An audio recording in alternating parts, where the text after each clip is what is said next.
Magandang tanghali sa inyong lahat. Oh yes, closing na naman ako niyan. 11 in the afternoon until 8 p.m. ng gabi. Walkathon ng labanan sa gitna ng tanghaling tapat. Buti na nagsasunblock ako niyan. Tapos nakarating na rin ako kasi nag-teleport ako niyan eh. Mamadali kasi ako niyan.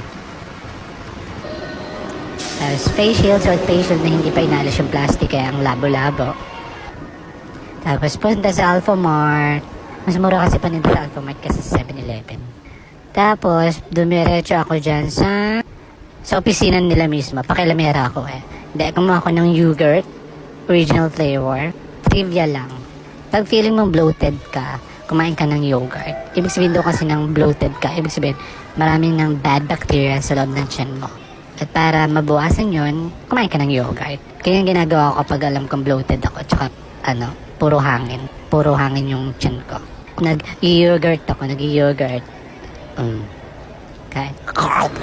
Tapos sinayos yung escalator, kaya dun pa ako sa kabila, gumamit ng escalator. Tapos yan, akit-akit lang, pupunta kay Lord.